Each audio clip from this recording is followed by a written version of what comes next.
wanamuita hasa ya Muhammad adrikni, ya Rasulullah adrikni, na wengine ya Aliyu adrikni, na wengine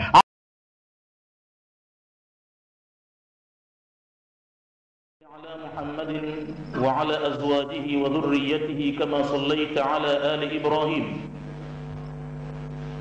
وبارك على محمد وعلى أزواجه وذريته كما باركت على آل إبراهيم إنك حميد مجيد. أما بعد، فإن أحسن الحديث كتاب الله، وخير الهدي هدي محمد صلى الله عليه وسلم، وشر الأمور محدثاتها، وكل محدثة بدعة، وكل بدعة ضلالة، وكل ضلالة في النار. اللهم إنا نعوذ بك من عذاب النار. katika kitabu Ahkamul Janaiz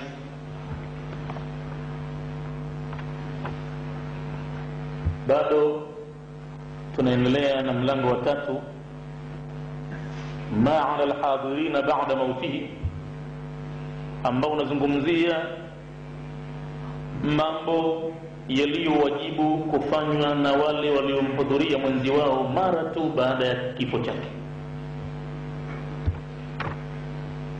Na katika mfululizo wa mambo haya, katika darasa ya mwisho kabisa tuliomalizia, tuliacha katika fakratu wao, paragraph yenye alama ya wao, katika ukurasa nambari 14 wa kitabu, juu kabisa, katika mambo ya wajibu kufanywa na waliomhudhuria mwenzi wao baada ya kufa.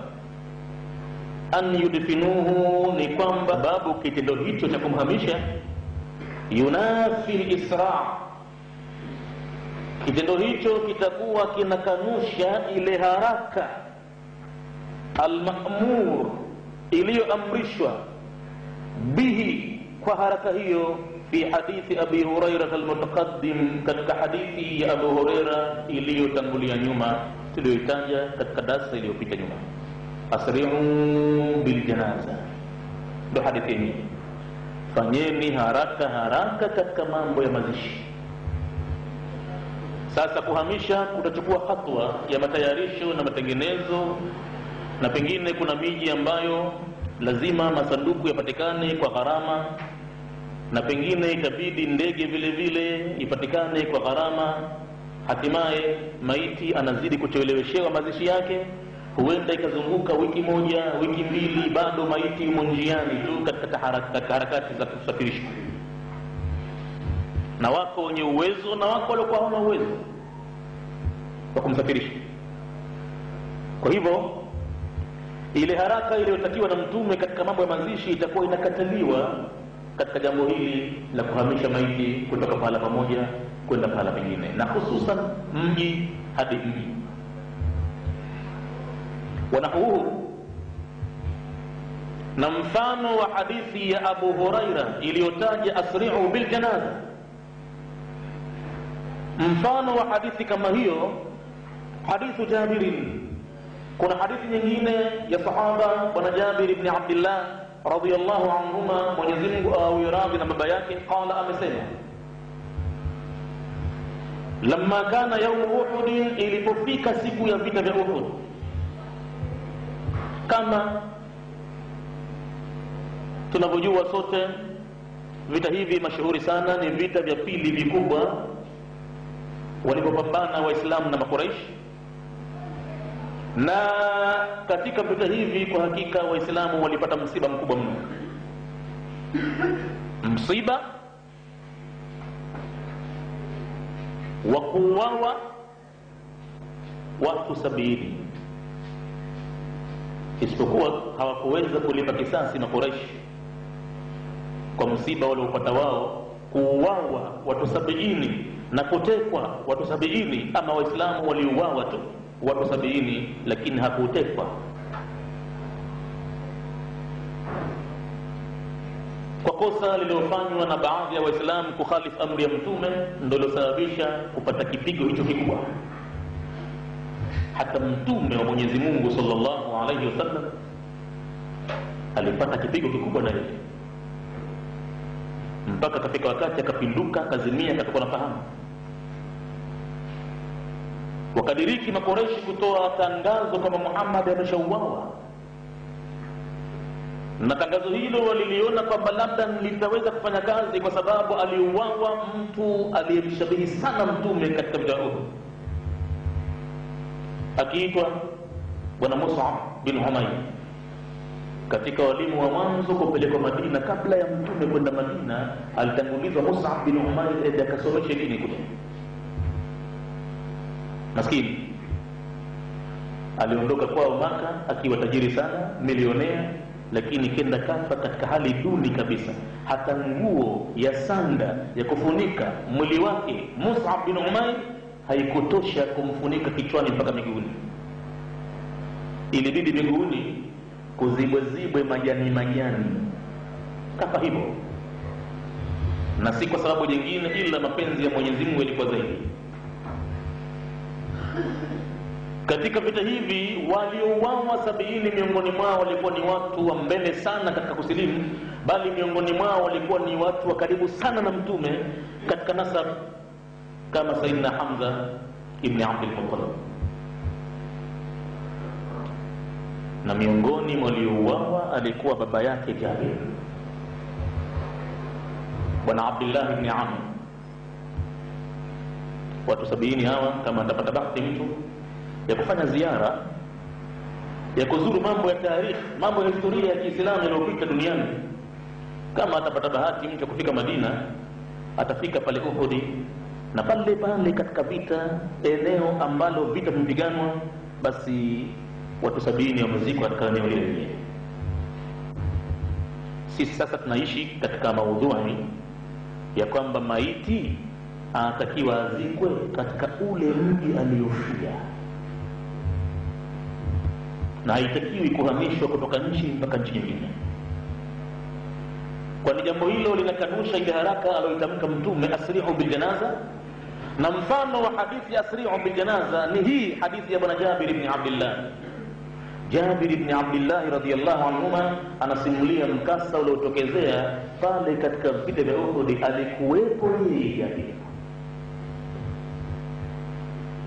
na miongoni mwa waliouawa ni baba yake pamoja na mjomba wake, ndugu wa mama yake, waliteketea siku ile.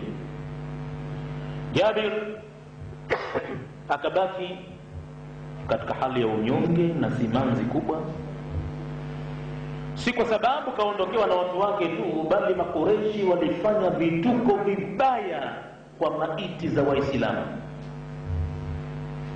Ziko maiti zilichokolewa macho. Kimtazama binadamu shakufa, unamuona yuwazi katika uso, hakuna macho, unatisha. Wako waliovutwa ndimi zao zikavutwa zikatoka, alafu kakatiliwa badili, ukabaki mdomo ufumbia wazi tu.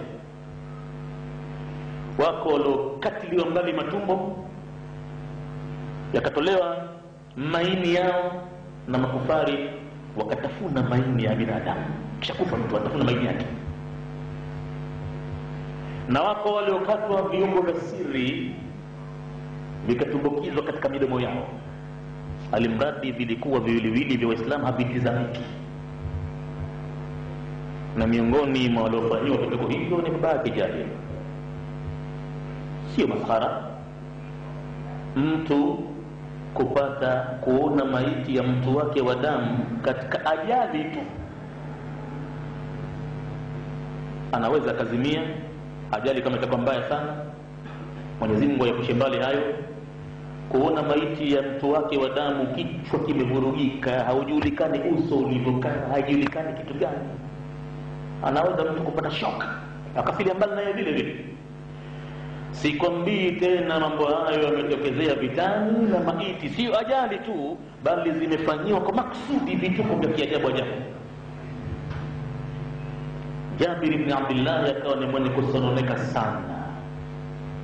Watu wawili waliomhusu sana, mmoja baba yake aliyemzaa, na mmoja ni ndugu wa mama yake, mjombawe. wameondoka duniani bali wameuawa. Katika kutupa habari hii ambayo maudhui yake ni kwamba haitakiwi katika sheria ya Kiislamu kuhamisha maiti zilizokufa au kuuawa ila pale pale katika mji ambao wamefia. Anasema Jabir, lamma kana yawm Uhud, wakati ilipofika siku ya Uhudi, humila alqatla, walichukuliwa wale maiti waliouawa. Na Jabir alizidi kusikitika mno. Baba yake usiku wake kamwambia, mwanangu, najiona katika vile vya kesho vikianza, mimi nitakuwa ni wa mwanzo katika watakaouawa. Nishaanza kuona mauti yananamia, na naanza kusikia harufu za aljanna, naanza kuona macho yangu yako mbali kabisa hivi sasa. Tauawa mimi katika vita hivi. Mwanangu, uliobaki ni wewe mwanamume, nataka nikuhusie wasia wangu kwamba mimi na madeni nadaiwa. Usimame kidete. Habari hiyo tutaikuta punde baada ya kumaliza hii habari ya kutokuhamisha maiti katika sehemu waliofia. Itafuatia habari ya yanayotakiwa kufanywa na waliomhudhuria mwenzi wao mara baada ya kufa ni kulipa madeni yake. Itakuja habari hiyo. Tutauona wasia huo wa babake Jabir alipomuhusia mwanae, na tutaona namna gani Mwenyezi Mungu alivyofanya miujiza yake hata yakaweza kulipwa madeni hayo.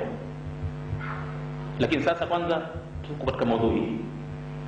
Wallahi Jabir ibn Abdullah msukosuko ulompata mkubwa sana huu, ilibidi kila wakati mnyonge na analia kwa kuiku yanakondeana.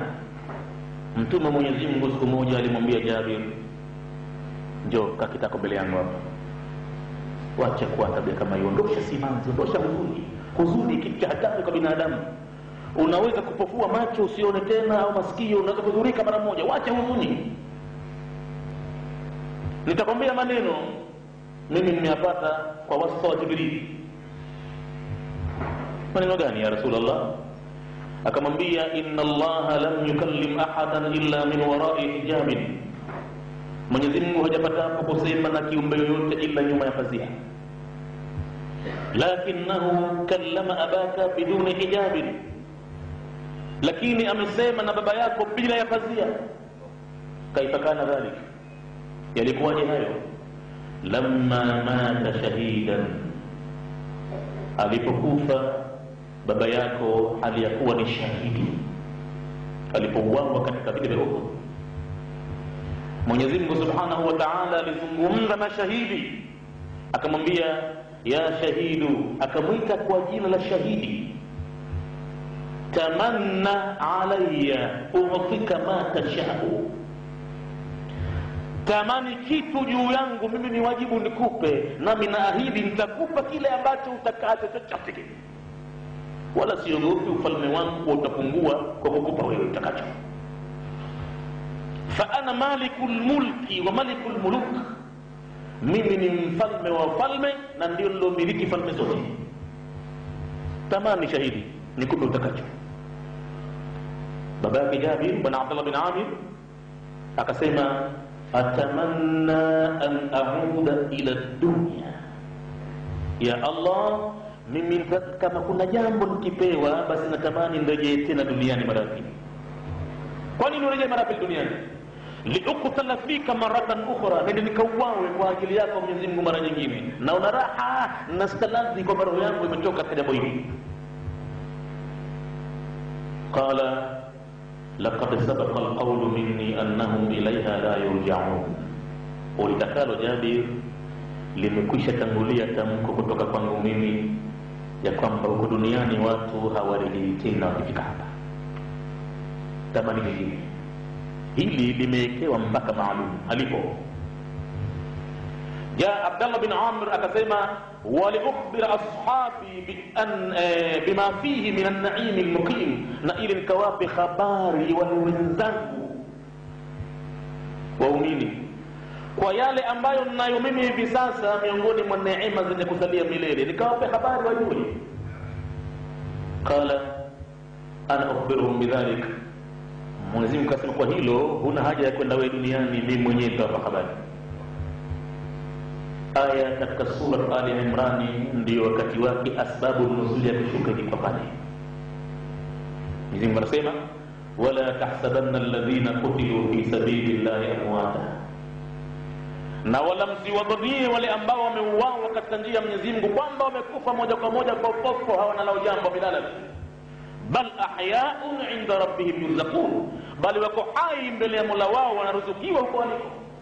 Isitoshe farihina bima atahumullahu min fadlihi, wanayafurahia yale ambayo Mwenyezi Mungu amewapa katika fadhila zake, na vile vile wayastabshiruna, wanawabashiria billadhina lam yalhaqu bihim min khalfihim, wale ambao bado hawajakutana nao walioko nyuma yao duniani, na wanawaambia alla khawfun alayhim wala hum yahzanun, hapatakuwa na hofu juu yao na wala wasihuzunike. Hizo bishara Abdullah bin Amir mimi mwenyewe nitawapa habari kwa aya ya Qur'ani, watatambua hayo. Yastabshiruna bi ni'matin min Allah, wanawatakia bishara kwa neema za Mwenyezi Mungu, wa anna Allah la yudhi'u ajra almuhsinin, na kama Mwenyezi Mungu hapotezi kabisa kabisa malipo ya watendao mema. Basi Jabir angalau akapata kiliwazo kizuri kutoka kwa mtume na kuteremka kwa aya hizo, akapata liwazo zuri sana kwamba babake yuko pala pazuri, akamwondokea yale aliyokuwa akifikiria kila wakati. Maana ilikuwa taa kila chakula anaona kama anatoelea damu ya baba yake, kaiona waziwazi. Kwa siku za mwanzo ilikuwa kila chakula anaona kama anatoelea maiti, anatoelea damu za watu wake, baba mzazi na mjombawe. Anasimulia Jabir ibn Abdullah, lamma kana yawm Uhud, ilipofika siku ya vita vya Uhud, humila alqatla, walichukuliwa maiti, liyudfanu, ili wakazikwe, bilbaqi, kiwanja kilichopo Madina karibu na msikiti wa mtume Baqi. Na vita vimepiganwa majangwani huko katika uwanja wa Uhud, walichukuliwa maiti wale ili wakazikwe Baqi.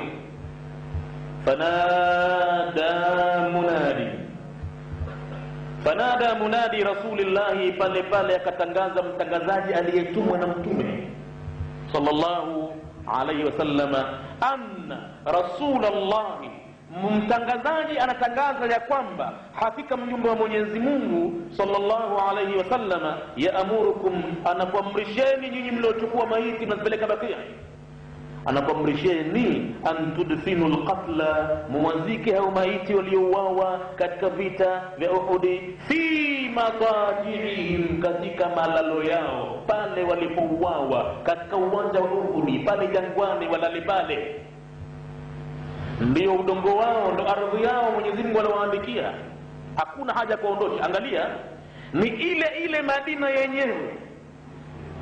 Hata pale kuondolewa Uhud kupelekwa Madina msikitini Baqi ni kilomita chache, si kubwa sana, si nyingi kwa hakika.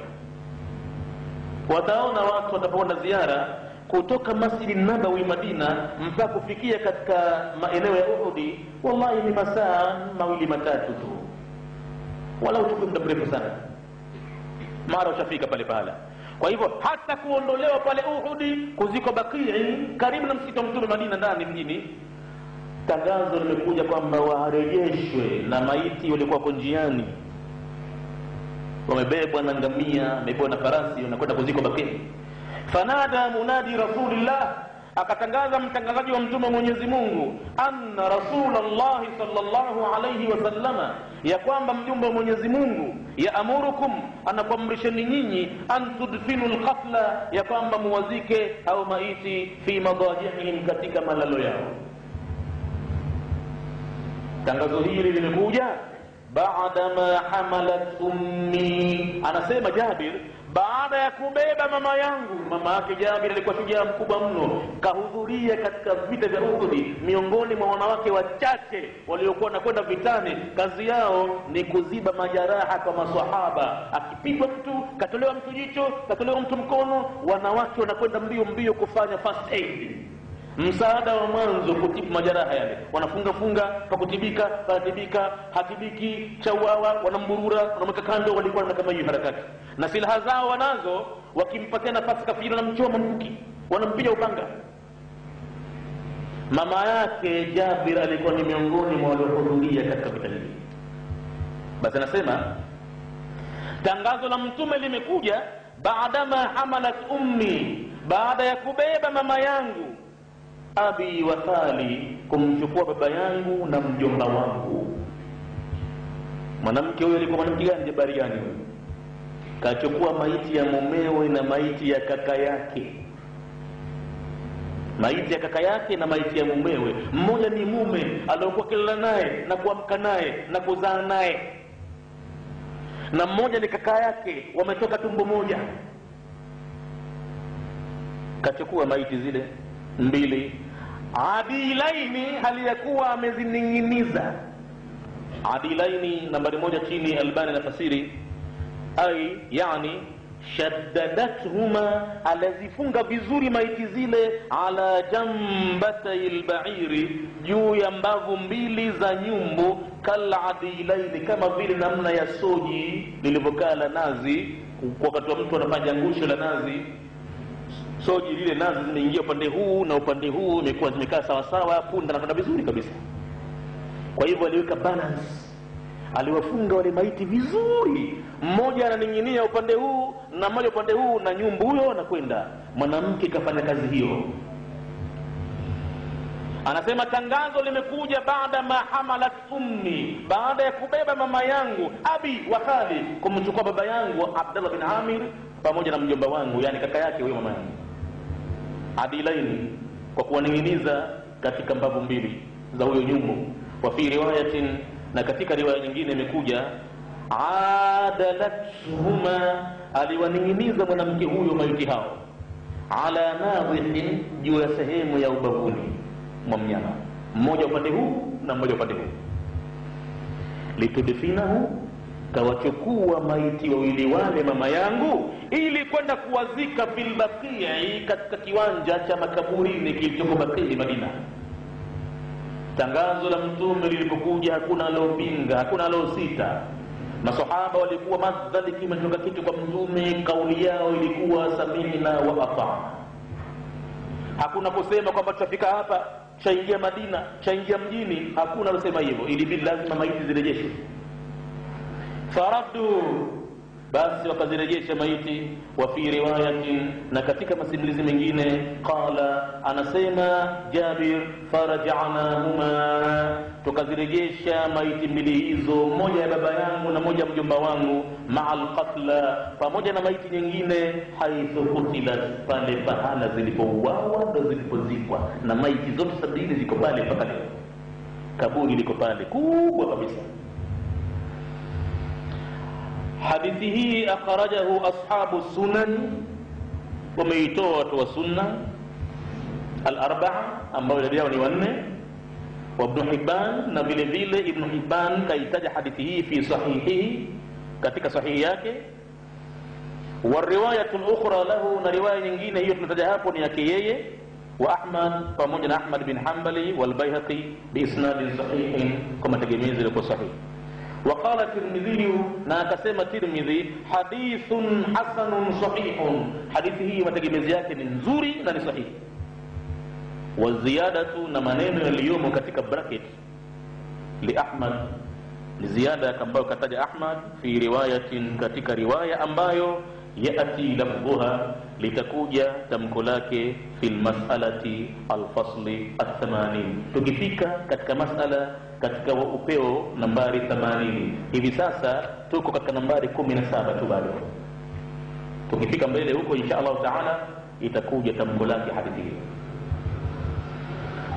Walidhalik, na kwa ajili hiyo basi dalili imekuja hivyo, tangazo la mtume limetolewa kwa maiti ambao tayari washabebwa wanapelekwa Baqi kuzikwa. Tangazo la mtume, rejesheni maiti, zatakiwa zizikwe pale pale zilikofia. Watu wakarejesha maiti baada ya usumbufu mkubwa waliopata, na wengine walikuwa karibu wanaingia Baqi, ilibidi zirejeshwe. Walidhalika qalat Aisha, na kwa ajili hiyo basi akasema bibi Aisha radhiyallahu anha, lamma mata akhun laha, wakati alipokufa kaka yake, biwadi al-Habashati, katika jangwa la Habash, fahumila min makanihi, kaka yake maiti yake ikachukuliwa pahala pake ilipofia na kwenda kuzikwa pale pengine. Bibi Aisha kwa tokeo hilo alisema, jamani, kaka yangu amekufa na maiti yake imeondoshwa alipofia na imekwenda kuzikwa pale pengine. Mimi, yani Aisha, kwa kuwa ninajua mtume kaagizia nini kuhusu jambo hili, ma ajidu fi nafsi, sinacho ninachokipata katika nafsi yangu kikubwa ndicho nacho, sio huzuni ya kuondokewa jambo lile, ni faradhi, najua iko siku atakufa mtu yoyote yule, aidha kaka yangu mwanzo au mimi, najua. Lakini kitu kikubwa nilicho nacho moyoni mwangu kinaniuma. Ma ajidu fi nafsi, sipati jambo zito katika nafsi yangu, au yuhzinuni, au jambo la kunihuzunisha mimi, fi nafsi, katika nafsi yangu, illa anni wadattu, isipokuwa hakika mimi nimetamani.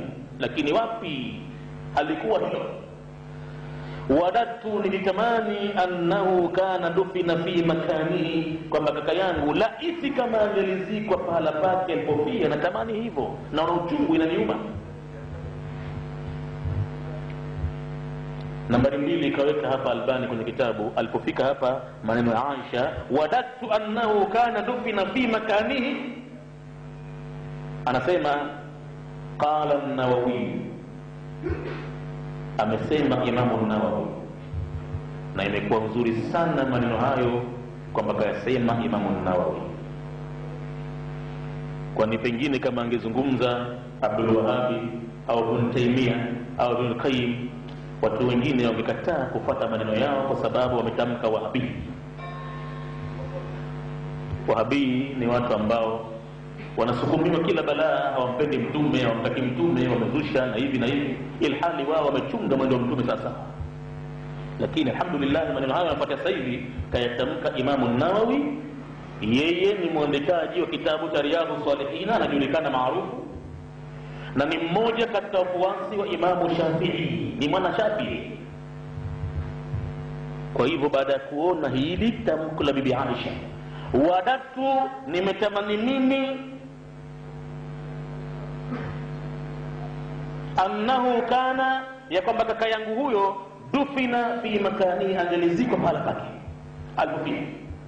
Akasema Imamu Nawawi fil Adhkari, katika kitabu chake maarufu kiitwacho Adhkari an-Nawawi.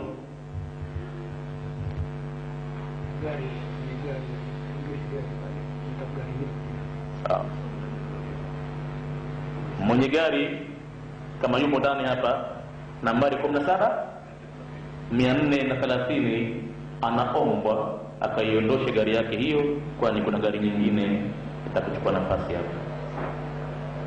Kama kuna mtu hapa ndani ana gari nambari 17430, anaombwa akaiondoshe gari hiyo, kwani yatakiwa nafasi. Na tunaendelea. Basi akasema al-Imamu an-Nawawi fil Adhkari, kwenye kitabu Adhkari an-Nawawi. Kitabu hicho Imamu Nawawi ameweka ndani yake dhikri zote za mtume tokea na mka asubuhi mpaka analala usiku, katika mambo yote anayofanya mtume alikuwa akisema nini kwenye kitabu hicho. Mashuhuri sana kitabu hicho. Akasema Imamu Nawawi na kitabu hicho, kaandika yeye Imamu Nawawi kitabu hicho, anasema wa idha awsa, na kama tausia mtu alipokuwa hai, kwamba akifa, bi an yunqala ila baladin akhar, kwamba aondoshwe, asizikwe hapa, nikifa mimi niondodeni hapa maiti yangu, kanzikeni huko kwetu, nipelekeni huko pale kadha kadha, haidhuru, gharama zote juu yangu mimi, naacha kabisa pesa zangu hizi hapa, msinizike hapa, msitaki.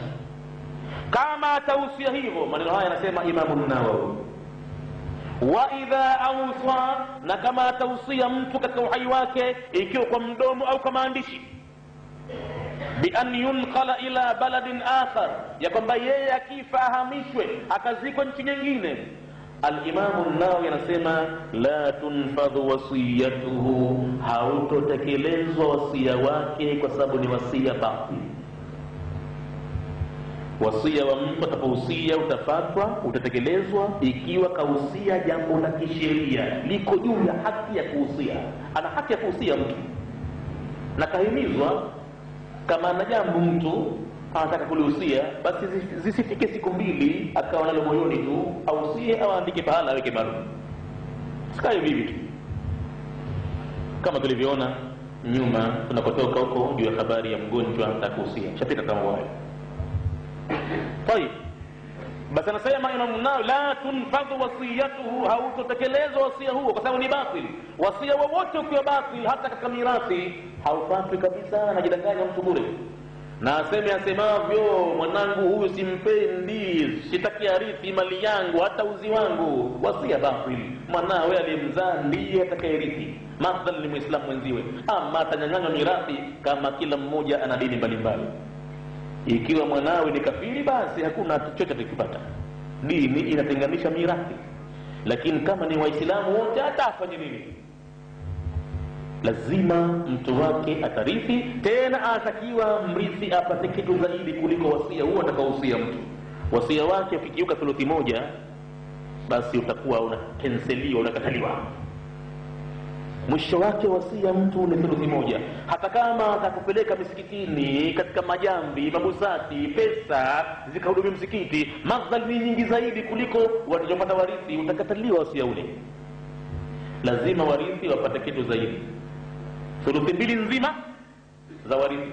Hata kama ni mtoto mmoja peke yake, basi achukue thuluthi mbili nzima, na kilichobaki thuluthi moja anaweza kuhusia mtu.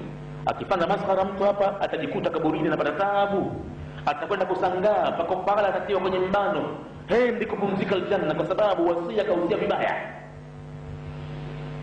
Kachagua katika baadhi ya wanawe, mmoja anampenda, mmoja hampendi, wengine wanatakia vizuri, wengine wanatakia vibaya, atakwenda pata taabu mtu.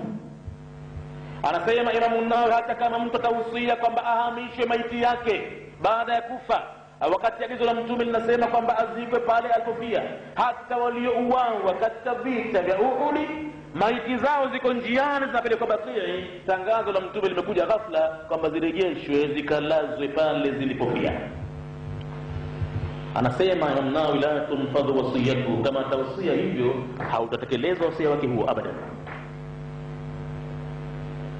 Anatoa sababu yake Imam Nawawi kwa kusema fa inna naqla haramun, kwa sababu kuhamisha maiti kutoka mji mpaka mji mwingine ni haramu kisheria, haifai. Tunajifanyia tu ya kwamba maiti kafia Dar es Salaam, na kwa hivyo mazishi mpaka atapofika maiti tunajifanyia tu, kwa hakika kisheria haikubaliki. Mwenyewe Mwenyezi Mungu ameshaandika mja wake, udongo wake ndio pale. wama tadri nafsun madha taksibu ghadan, hakuna nafsi inayojua nini itatuma kesho. wama tadri nafsun bi ayi ardhin tamut, na hakuna nafsi inayojua itapofia upande gani katika ardhi. Tunajiendea, kalamu ya Mwenyezi Mungu iko tayari. Kwa hivyo pale ambapo Mwenyezi Mungu ametuandikia kulala, basi pale pale mtu atakiwa kukio pale.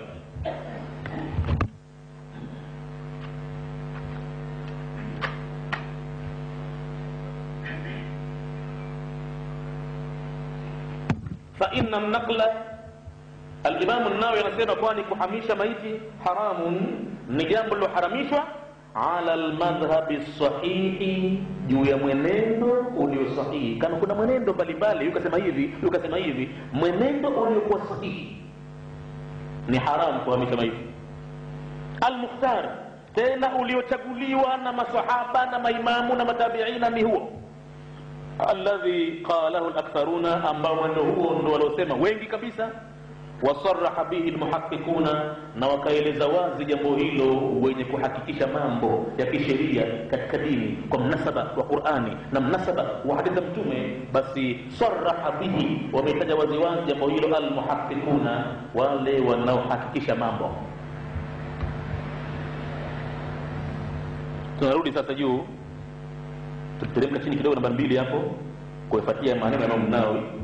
Na sasa tunakuja katika hadithi ya Bibi Aisha, ile maneno yake aliposema ma ajidu fi nafsi, sikuti mimi kitu katika nafsi yangu, au yuhzinuni, au jambo linalonihuzunisha mimi fi nafsi, katika nafsi yangu, illa anni wadattu, isipokuwa mimi hakika nimetamani, annahu, kwamba yeye ndugu yangu, kana dufina fi makani, angelikuwa amezikwa pale pake alipofia, basi ingekuwa radhi. Lakini napata usumbufu kwamba kwa nini ukamhamisha watu, na mtume kishaika hivyo.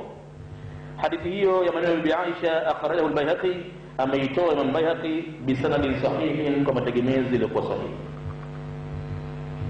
Hilo jambo la kumzika maiti pale alipofia ni moja katika mambo yaliyokuwa ni wajibu kwa walio hai kuwatendea wenzi wao wanapokufa. Moja katika mzigo walionao walio hai ni kuhakikisha kwamba hawamhamishi kutoka nchi kwenda nchi nyingine.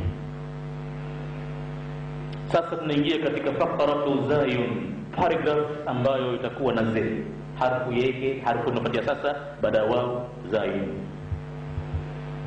Nukta ya sasa inazungumzia vile vile ni wajibu juu ya walio hai kumtendea mwenzi wao aliondoka duniani, an yubadira ba'dhum, wafanye haraka baadhi yao walio hai, liqada'i dainihi, kwa ajili ya kulipa deni lake mtu huyo. Tena kama itawezekana, ikiwa huyo aliondoka duniani ameacha mali, lilipwe deni min malihi, katika mali yake mwenye maiti, ndio kitu chake, ndio nguvu zake. Kama iko mali, basi warithi kwanza wasimame, wasirithi kitu, watatizama deni lilivyo, na kama kuna wasia kausia, hivyo vitu vitatekelezwa mwanzo kabla ya warithi kurithi kitu, na hususan deni litaangaliwa kwanza. Halafu baada ya hayo ndo warithi wanaweza wakimbilia kurithi mali ya marehemu. Kama ipo ndo inofaa zaidi kulipwa madeni. Walau ata alaihi kullu, hata kama itateketea mali ile yote iende katika madeni kulipa, na warithi waondoke patupu, basi bora waondoke patupu, lakini mwenzi wao agomboke. Hawezi kugomboka mtu yoyote yule wakati amekufa na madeni, mpaka madeni yalipwe ndo anaweza akapewa certificate ya kupumzika, akaenda kukaa katika rawdatun min riyadil janna. Bila hivyo atakuwa katika msononeko mkubwa, kama tutakavyoona hayo kwa mafunzo ya Mtume mwenyewe sallallahu alaihi wasallam. Atazungumza punde hivi, an yubadira ba'dhum, wafanya haraka baadhi yao, liqada'i dainihi, kulipa deni lake mwenzi wao aliyekufa, min malihi, katika mali yake, walau ata alaihi kullu, hata kama mali ile itamalizika yote, au huyo mwenye kulipa, walau ata alaihi kullahu, hata kama ataimaliza mali ile yote katika madeni, haidhuru. Fa in lam yakun lahu malun, ikiwa huyo aliondoka duniani maskini ya Mungu hakuacha mali yoyote, fa'ala dawlati, hapo sasa kama kuna katika miji kuna dola za Kiislamu, au kama si dola kamili bali tu kuna mfuko maalumu wa baitul mali uko pale kwa ajili ya kusimamia haki za mambo ya Uislamu, basi katika mfuko wa baitul mali ule unastahiki kabisa kutumiwa kwa aliyekosa cha kulipia madeni. Mfuko wa baitul mali unaweza kabisa kutumiwa kummalizia mtu madeni yake. Ta'ala dawlati, ni juu ya chombo cha nguvu, ni juu ya dola, an tuaddi anhu, kumlipia yeye, in kana jahada fi qada'ihi, ikiwa lakini amejitahidi huyo mtu kutakulipa na kashindwa. Sio yule ambaye jeuri, pesa zilikuwepo, mali alikuwa nayo, kaambiwa sana, kajibu fidhuli, kakatakata, yule mbali kabisa, yule ataachiwa akapambana na Mola wake, dola haisimami kumlipia.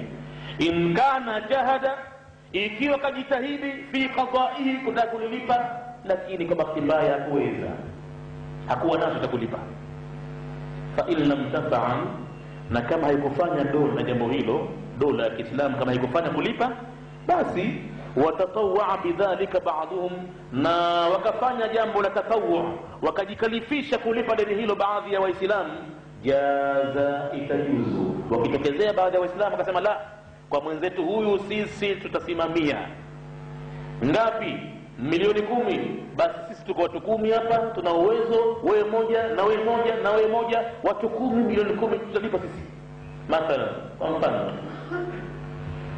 wakitokezea baadhi ya watu watatawwa bidhalika baadhuhum, wakajikalifisha kwa jambo hilo la kulipa deni baadhi yao, jaza, itajuzu. Wa fi dhalika, na katika jambo hilo, ahadithun, ziko hadithi nyingi za kutoa dalili katika mazungumzo haya. Al-awwal, hadithi ya mwanzo, an Sa'd ibn al-Atwal radiyallahu anhu, ni kutoka kwa bwana Sa'd ibn al-Atwal, Mwenyezi Mungu amwiradhi, anasimlia anna akahu, kwamba kaka yake mata, alikufa, wa taraka 300 dirhamin, na huko nyuma akaacha dirham 300, wa taraka ayalan, na akawacha na watoto wengi. Qala, anasema huyu mwenye kusimulia hadithi hii, Sa'd ibn al-Atwal, aliyefika na kaka yake, faaradtu, nikataka mimi, an unfiqaha ala iyalihi, nizitumie dirham zile 300 kwa wale watoto wake, wengine wadogo wadogo, wachanga, mayatima wameachwa. Nikaona kwamba ziko pesa za mzee wao, nitazitumia kwa ajili ya wanawe. Qala, lakini anasema kabla sikufanya hivyo, fakala li an-nabii, mtume wa Mwenyezi Mungu yuko hai wakati ule, akaniwahi, akasema mtume kuniambia mimi sallallahu alayhi wasallam, kanambia, inna akhaka Sa'd ibn al-Atwal, kaka yako mahbusu, yuko rumande, ni mahbus, amefungwa, amekuwa katika detention, yuko rumande, amewekwa, na kilichosababisha kuwekwa rumande bidaini ni kwa sababu ya deni lake, anadaiwa. Kwa hivyo katika baadhi ya riwaya kwenye bracket imekuja ziada hiyo, fadhhab, mtume akamwambia nenda, faqdi anhu, ukamlipia kaka yako kwanza, waachilie mbali watoto, riziki zao ziko kwa Allah, hakuwaleta ila aliyoandikia kwanza riziki zao ndo akawaleta. Usishughulike nao, shughulika na deni la marehemu kaka yako. Hivi sasa kaka yako mahbusun, amefungwa, amezuiliwa, yuko rumande bidainihi, kwa sababu ya deni lake. Fadhhab, basi nenda, faqdi anhu, ukamlipie deni lake. Kabla ya kuendelea, wakati wa adhana ya Isha umeshawadia, kwa hivyo pataadhiniwa kwanza Isha na baadaye tutaendelea Isha.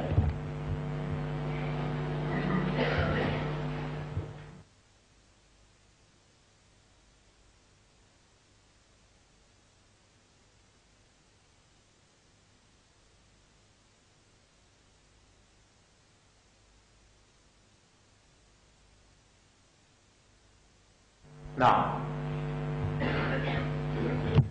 anasema sahaba Sa'd ibn al-Atwal aliponambia mtume ya kwamba kaka yako amezuiliwa kwa sababu ya deni lake, nenda kamlipie. Fadhahabtu, nikaondoka mimi, faqadaitu anhu, nikaenda kumlipia ndugu yangu. Thumma jitu, kisha baada ya kulipia nikaja zangu tena kwa mtume. Fakultu, nikamwambia bwana mtume, ya Rasulullah, ya mjumbe Mwenyezi Mungu, qad qadaitu anhu, tayari nishamlipia deni lake kaka yangu lote, illa isipokuwa limebaki deni lingine, dinaraini, dinari 2. Dinari 2 hizi sikuweza kuzilipa. Kwa nini? Si kama hakuna cha kulipia, isipokuwa iddaat huma, amezidai dinari 2 hizo mraatun, mwanamke mmoja, lakini nimemtaka bayana, walaisat laha bayinatun, hana bayana. Ananiambia kwa mdomo tu, mimi sikuweza. Kila mtu na tabia zake, kila mtu na utamungu wake. Ananiambia kwamba anamdai kaka yangu, lakini hana bayana, hana ushahidi. Qala, mtume Mwenyezi Mungu baada ya kuulizia mwanamke wenyewe ni mwanamke gani, akatoa amri pale pale, akamwambia deni la kaka yako, fa'atiha, mpe mwanamke huyo, fa innaha muhiqa, kwani yeye ni mwenye kusema kweli, ana haki nazo. Ingekuwa mtu mwingine ningekwambia, lakini kwa huyo huyo muhiqa. Wa fi riwayatin, katika riwaya nyingine badili ya muhiqa limekuja tamko sadiqatun, kwa hakika yeye ni msema kweli, hasemi uongo. Mlipe, usende kumwadhibu kaka yako kwa dinari 2, lipa dinari 2 au koke ndugu yako. Akhrajahu Ibn Majah, hadithi ameitoa Ibn Majah wa Ahmad wal Baihaqi, wa ahadu isnadaihi sahihun, na moja katika mategemezi yake ni sahihi, wal akharu, na nyingine mithlu isnad Ibn Majah, mfano wa mategemezi Ibn Majah, wa sahahu al-Busiri, amesahihisha Busiri fi zawaidi, kwenye kitabu Zawaidi, wa siyaqul hadithi, na ule mtiririko wa maneno wa hadithi ulivyokuja, wa riwayatu thania, pamoja na riwaya ya pili lilbayhaqi, yote hayo yameletwa na Imam Baihaqi. Wa hiya wa ziyadatu, na riwaya hiyo pamoja na ziada zilizokuja kwenye bracket li Ahmad, hizo zimeletwa na Imam Ahmad bin Hanbal fi riwayatin, katika riwaya nyingine. Hiyo ni hadithi ya mwanzo yenye kuonyesha wajibu wa wale walio hai kufanya nini kwa watu wao watakapokufa, kuharakisha kulipa madeni. Hadithi ya kwanza ni hiyo. Tumesema kwamba wa fi dhalika hadithu, katika jambo hilo kuna hadithi nyingi, moja ni hiyo. Athani, ya pili sasa, an Samurah ibn Jundub, kutoka kwa Samurah ibn Jundub radhiyallahu anhu, anasimulia Samurah anna an-nabiy sallallahu alayhi wasallama, ya kwamba mjumbe wa Mwenyezi Mungu salla ala janazatin, siku moja alisalia juu ya jeneza. Wa fi riwayatin, na katika riwaya nyingine salla as-subha, alisali sala subuhi, riwaya nyingine imekuja hivyo. Falamma ansarafa, alipoondoka bwana mtume kwenye swala hiyo, ikiwa ya jeneza au sala ya subuhi, qala, mtume akauliza kwa ghafla, aha huna min ali fulanin ahadun, jamaa tuliokuweko hapa sote, yuko yoyote hapa anahusiana na mtu fulani? Yupo jamaa yake hapa? Fasakata alqaum, watu wakanyamaza kimya pale, ingawa alikuweko mtu pale, lakini kidogo walikuwa na tabia masahaba, anapokuja mtume wa Mwenyezi Mungu na maneno kama haya, huwa wanaogopa, sijui mtume atakusema nini. Kwa hivyo kidogo pale palikuwa na kimya, kabana mtu kimya, na anajua kwamba mimi ndio jamaa yangu huyo, lakini kaka kimya. Wakana, na alikuwa bwana mtume, idha bitadaahum bi shay'in, anapoanzia kitu chochote kile kwa mnasaba wa kuulizia hivyo, basi maswahaba walikuwa na kawaida sakatu, unyamaza kwanza kimya, wakamwachia mtume atakueleza nini baadaye. Hawaruki tu mia hapana. Mtume alikuwa na mfumo maalum wa maneno. Mara nyingine anauliza, ataduruna manil muflisa, jamani mwamjua nani kafilisika hapa? Kidogo maswahaba pale wanainama chini, wanamngojea mtume atasema nini. Akiuliza mara ya pili, mara ya tatu, wanajua kwamba sasa mtume labda anataka jawabu. Wanasema Allah wa rasuluhu a'lam, Mwenyezi Mungu na mjumbe wake wanajua. Au wakati mwingine huuliza na wao vile vile, bala, kwa nini tusitake, tutaka kujua vile vile, tumjue nani huyo. Na wengine hujibu, almuflisu fina, mwenye kufilisika kati yetu, man la dirham lahu wala mata'u, ni mtu ambaye hana pesa za kutumia wala matumizi. Alafu mtume baada ya kuvuta nadharia zao kwa njia hiyo ya kuulizia, maana ilikuwa ni katika namna ya balagha hiyo, unamweka mtu attention, anakuwa attentive kusikiliza utakalo kwa njia ya kumuuliza kwanza, sikupi habari ya kadha kadha kadha kadha, yanamvuta sasa asiwe absent minded. Wanataka kumwambia jambo kubwa sana, unamlia kwa njia swala. Akishahakikisha mtume kwamba sasa watu wako makini, ndo anawaambia jinsi kadha kadha kadha kadha, ni kitu kadha kadha kadha kadha. Sasa siku hii mtume kaja na swala hili, aha huna min ali fulani ahad, hapa tuliosali sasa hivi yuko yoyote ambaye anahusiana na watu fulani? Fasakata alqawm, wakanyamaza watu. Wakana, na alikuwa mtume, idha bitadaahum bi shay'in, anapoanzia masahaba kwa jambo lolote njia ya swala kama hii, sakatu, walikuwa masahaba kwanza nyamaza kimya, wanamngojea mtume mwenyewe labda eleza mwenyewe. Faqala dhalika mirara, akarejea bwana mtume maneno hayo mara nyingi, mara 2 au 3, 3, kisha mara 3 hivi. La yujibu ahadun, hakuna yoyote anayejibu, bali kimya watu wanamngojea labda mtume atasema kitu. Bwana mmoja akaona basi hapa kateremka ghadhabu hapa, ikashuka aya kutoka mbinguni hapa, tukalaumiwa hapa, kwa nini mtume wa Mungu anakuulizeni hamumjibu? Mtu mmoja akaona ngojea nitalilipua bomu mara moja. Faqala rajulun, mtu mmoja akasema, huwa dha, huyo unaulizia kama ni jamaa watu fulani, yule kule. Mmoja akakaa backbencher, safu za nyuma huko msikitini, kakaa katazama akamwona da fulani yupo hapa, akaambia jamaa yao yule jamaa yao anahusiana nao watu hao. Basi mbona yupo hapa, mimi nauliza nijibu kitu. Akasema huwa dha, yule kule. Qala, anasema mwenye kusimulia hadithi hii, Samura bin Jundubin, faqama rajulun, baada ya kupointiwa huyo mtu, baada ya kuonyeshewa kwamba yule kule mtu wenyewe, akanyanyuka sasa, moga nitemeka. Kwanza ana wasiwasi, kutasemwa nini katika ukoo wangu.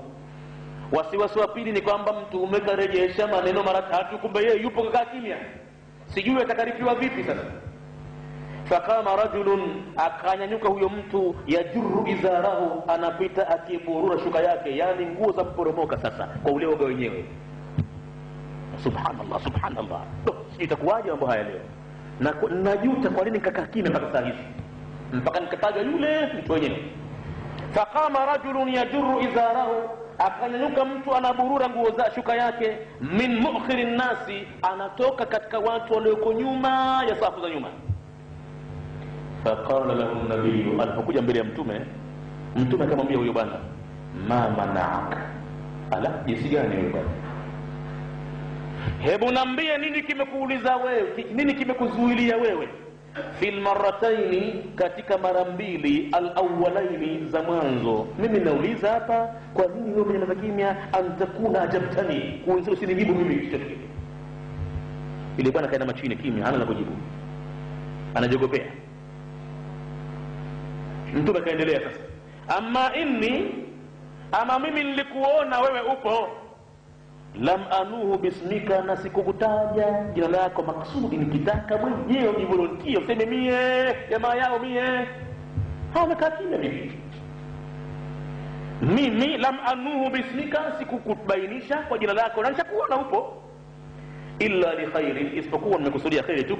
Usiogope basi, huna makosa wewe, lakini kama kuna kosa utalifanya baada ya kukwambia hayo nitakwambia, halafu kapuuza. Nakwambiaje? Inna fulanan, hakika mtu fulani, yani jamaa yako, ndugu yako, mtu wako, la rajulun minhum, ni mtu anaotokana na jamaa zako, ni katika wao. Nakwambia habari nilizozipata za siri za wahi, zimekuja kunambia maasurun, ametiwa gerezani, yuko rumande, amezuiliwa kuingia peponi, bidaili, kwa sababu ya dini lake, jamaa yako. Maasurun anil jannati, amezuiliwa kutokana na pepo. Kwa hivyo nakwambieni, kawaambie jamaa zako, fa in shi'tum, kama mnaitaka salama ya mtu wenu, mnampenda, wacheni mkakitako hapa mkajidanganya, fanya khitma, kitu gani. Mimi nakwambia kama mnampenda mtu wenu, fafduhu, mgomboweni kwa deni lake, ataondoka pale alipo, ataingia peponi sasa hivi. Yuko pale kakwama. Na wakati mwingine huyo aliyetiwa gerezani kwenye rumande hiyo, hakuna la kulifanya ila humomba Mwenyezi Mungu, ya Rabbi, basi angalau waonyeshe hao watu hali yangu ndio mimi kwa namna utakayo mwenyewe Mwenyezi Mungu, washtuke unijue tu. Mwenyezi Mungu toa msaada, akamletea mtu mzee wake usingizini, kamsimamia na maguo machafu, mnyonge, viatu vimkatikia, taabani, kabwa na mvua taabani, kakaa shingo upande hivi. Usidhanie mambo hayo ni bure, shuka sana. Hiyo ni dalili kwamba ana hali mbaya, pengine kuna deni kitu kidogo, yataka uulizie, na pengine unajua kama daiwa, uhangaike kidogo ukamlipie mtu wako. Haji bure usikizini. Al-arwahu, hizi roho hizi, junudun mujannada, ni katika majeshi ya Mwenyezi Mungu ambayo hayatambulikani mambo yake bwana, mambo ya ajabu kabisa, mambo ya roho. Wayasalunaka 'anir ruhi qul ruhu min amri rabbi. Muhammad anakuuliza habari ya roho ili uwe ni alama ya utume kwamba wewe mtume kweli, kwa sababu ya roho utajiwaje kujibu roho? waambie roho ni katika jambo la Mola wangu, wama utitum min alilmi illa qalila, na nyinyi binadamu hamkupewa katika ilmu illa kitu kidogo sana. Roho ni katika jambo la Mola wangu.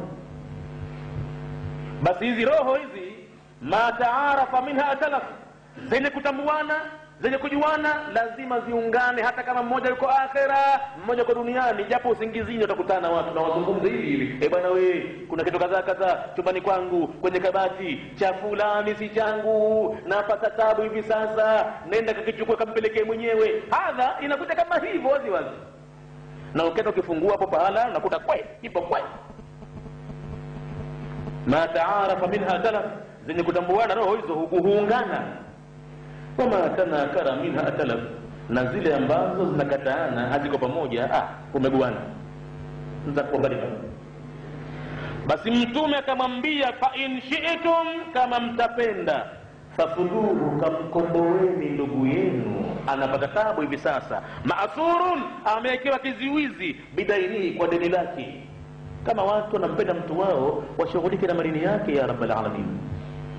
Wasijidanganye kwa halua nyingi sana, makombe mangapi, ideste ngapi, na kuwachukua watu wakawatukanisha maneno ya Mwenyezi Mungu Qur'ani kwa kupeana juzuu. Hawawezi kusoma Qur'ani watu. Ukitaka kudhibitisha haya, waambie watu mtu mmoja mmoja atoe sauti wasikilikane, usikie vimondo. Usikie kitu gani kinatoka katika vinywa vya Waislamu kwenye maneno ya Mwenyezi Mungu Qur'ani. Patikana nini nafikiri pale? Patikana kitu pale. Na nani kasababisha? Yeye aliyowaita watu kufanya vile kasababisha.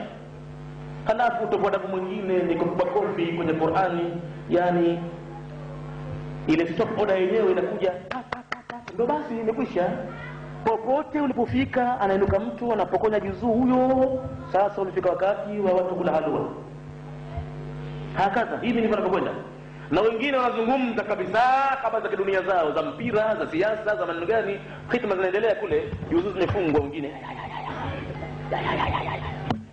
Basi tukutane tukiondoka hapa pale kaza. Haya. Na kwa wanawake ndio tena maziwa yameingia maji, huko ndo kusemeki. Nguo ile uendewa mazikoni nyingine na hitimani nyingine, na misemano huko tena. Sikwambii tena wakutane kule wakiwenza, kila mmoja na grupu yake, wanaanza kunyezana, mke mwenzi kishakuja. Na kama hivi.